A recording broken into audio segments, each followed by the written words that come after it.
Ada sebuah cerita dari Spanyol. Seorang anak melakukan kesalahan yang merugikan, bahkan melukai hati ayahnya. Konflik mereka berujung pada perpisahan yang tidak dikehendaki. Si anak diam-diam melarikan diri dari rumah. Setelah mengetahui kepergian anaknya itu, ayahnya mencari kemana-mana. Namun sudah berbulan-bulan ia mencari, tetapi usahanya tetap sia-sia. Akhirnya, si ayah melakukan upaya terakhir. Ia memuat di koran kota Madrid sebuah pesan berbunyi begini: "Dear Paco, temuilah ayah di depan kantor harian kota Madrid ini pada hari Sabtu siang mendatang. Semua perbuatanmu ayah maafkan. Pulanglah anakku. Aku mencintaimu. Ayahmu." Sabtu siang itu, datanglah 800 orang pemuda bernama Paco yang rupanya juga menantikan pengampunan dari ayahnya masing-masing. Cerita ini mengandung makna dan pesan yang dalam, yakni betapa besarnya kebutuhan manusia akan pengampunan. Sesungguhnya kehausan orang akan pemberian ampun atau maaf jauh melampaui yang kita sangka. Lepas dari diakui atau tidak, manusia di dunia ini merindukan pengampunan. Seberapa besarkah kebutuhan kita akan pengampunan? Ketika mengajarkan doa Bapa kami kepada murid-muridnya, Tuhan Yesus menempatkan dua kebutuhan setara yang perlu diminta dalam doa itu. Yang pertama, kebutuhan jasmani. Yang kedua, kebutuhan rohani, makanan dan pengampunan. Keduanya setara sebagai kebutuhan kita.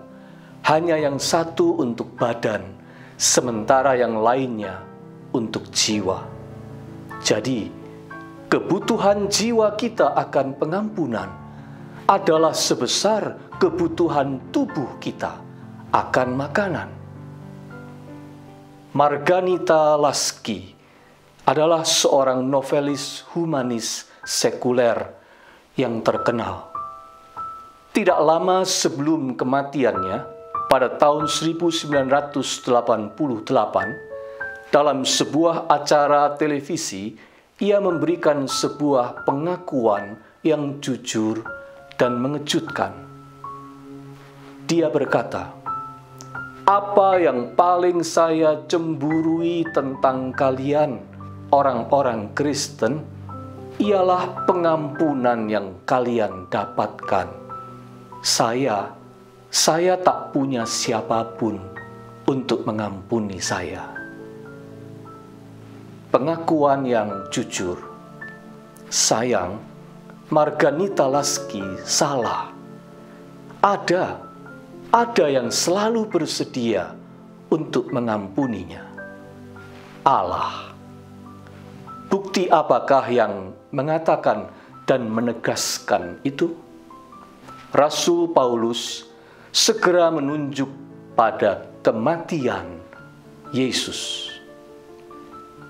Di dunia ini, adakah orang yang mau mati untuk orang lain? Ada. Tetapi itu terjadi apabila ada nilai pada orang lain itu yang layak untuk dibela sampai mati. Misalnya, seorang anak kecil atau bayi yang tidak berdaya yang menjadi korban sebuah bencana. Ada pahlawan-pahlawan kemanusiaan yang rela mati untuk menyelamatkan mereka. Atau para kekasih hati dan anggota keluarga sendiri yang sedang berada dalam bahaya, maka nyawalah taruhannya untuk membela mereka. Atau tokoh yang dipuja sedemikian rupa, atau pemimpin masa depan yang sangat dibutuhkan masyarakat luas. Untuk mereka, ada pengikut-pengikut setianya yang rela mati. Tetapi untuk orang-orang jahat, bajingan, atau sampah masyarakat, adakah orang yang rela berkorban sampai mati demi mereka? Tidak ada. Karena pada mereka dianggap tidak ada nilai tukar yang pantas dibela. It's not worth it. Namun, sebenarnya itulah gambaran tentang kita di mata Allah. Di matanya, kita semua tidak lebih daripada pendosa. We are sinners. Bahkan, kesalehan kita pun, kalau ada, cuma seperti kain kotor yang tak berguna untuk menghapus dosa. Jadi sebenarnya, kita tidak punya nilai tukar yang layak untuk dibela sampai mati. Tetapi, itulah yang dilakukan Yesus bagi kita pada tiang kayu salib. Karena kasih-Nya kepada kita, Dia rela memberikan nyawanya, mati sebagai kurban penebus dosa, supaya kita, manusia berdosa ini, memperoleh pengampunan Allah. Paulus menulis di surat Roma pasal 5 ayat 8, akan tetapi Allah menunjukkan kasih-Nya kepada kita oleh karena Kristus telah mati untuk kita ketika kita masih berdosa.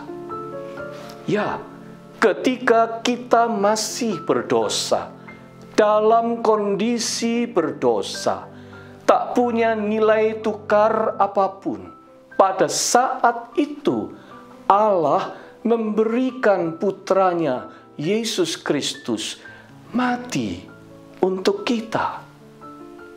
Itulah yang terjadi pada hari Jumat Agung. Pengorbanan yang tidak masuk akal ini, yang alasannya hanya satu: kasih Allah. Kasih tak bersyarat yang paling murni dan suci. Kasih dari Bukit Kalvari. Melalui kematian Yesus, Allah memberikan apa yang benar-benar Anda dan saya butuhkan, yaitu pengampunan, forgiveness. Masalahnya, banyak orang menolak pemberian ini. Akibatnya, entah disadari atau tidak, jiwanya menjadi sangat lapar akan pengampunan. Mengapa menolak? Pertama, karena orang memandangnya sebagai terlalu murah untuk diterima begitu saja. Gengsi terlalu tinggi untuk menerima pemberian pengampunan Allah ini. Seperti orang curiga pada semua yang disajikan tak berbayar alias gratis, demikianlah pandangan orang tentang pengampunan. Sesuatu yang dinilai gratis tak akan dihargai, bukan? Padahal ini sebuah kesalahan besar. Di dalam hidup ini tidak ada yang gratis. Semuanya selalu berbayar, selalu ada harganya. Begitupun dengan pengampunan. Persoalannya tinggal siapa yang membayarnya. Jumat Agung menyampaikan pesan kepada kita bahwa pengampunan itu terlalu mahal harganya untuk kita tebus. Jangan pernah bermimpi untuk membayarnya sendiri. Kita tak mampu. Itu sebabnya Yesus membayarnya untuk kita.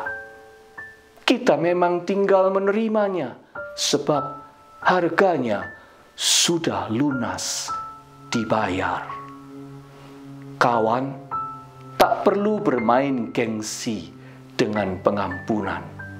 Juga jangan berupaya membeli pengampunan dengan amal jasa kesalehanmu. Terimalah sebagai pemberian Allah. Sambutlah dengan rendah hati. Jangan biarkan jiwamu terkapar lapar. Yang kedua, orang menolak pengampunan Allah karena tak berani untuk memintanya. Tak percaya diri, sebab sadar dosanya besar. Ragu apakah masih bisa diampuni, atau karena frekuensinya yang berulang terlampau sering, maka jika 1-2 kali meminta ampun, mereka merasa oke.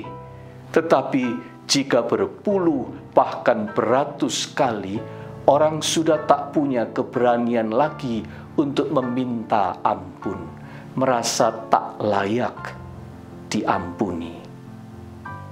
Kalau yang pertama tadi tidak mau menerima karena gengsi, yang ini tidak percaya diri untuk menerimanya, atau terlalu letih dan terlalu takut untuk meminta dan meminta lagi. Malah ada yang menjerumuskan diri makin dalam dengan anggapan sudah terlanjur, sekalian kotor, sudah putus asa mengharapkan ampunan. Bagi mereka, pengampunan sudah terlalu mahal untuk diperoleh. Padahal, pengampunan Allah melalui kematian Yesus mengalir seperti air terjun deras. Tak ada yang dapat menghentikannya. Kita tak akan pernah kehabisan. Paus Francis pernah berkata begini, God never tires of forgiving us. We are the ones who tire of seeking His mercy. Allah tak pernah lelah untuk mengampuni kita. Kitalah yang suka lelah untuk mencari atau memohon rahmat-Nya. Jadi, jangan tertipu oleh ilusi dunia ini tentang pengampunan Allah yang entah dilukiskan terlalu murah atau terlalu mahal untuk kita dapatkan. Pandanglah ke arah Dia yang tergantung di kayu salib itu. Pandanglah kebenaran yang terpancar dari bukit Kalvari itu. Di situ ada tubuh tercabik, ada darah suci mengalir dengan satu pesan kasih yang teramat mulia. Dia mengasihimu. Dia mengampunimu, mengampuniku, mengampuni kita semua. Bukalah hati untuk menerimanya dengan rasa syukur yang tak terhingga. Selamat mengenang Hari Jumat Agung. Betapa agung dan mulia kasih-Mu, Yesus. Tak pernah berubah, dulu, sekarang dan sampai selamanya. Kau terima kami sebagaimana adanya. Kau ampuni dosa kami. Saat ini kami berlutut di bawah kaki salib-Mu, menghantar sebisik doa untuk kami persembahkan.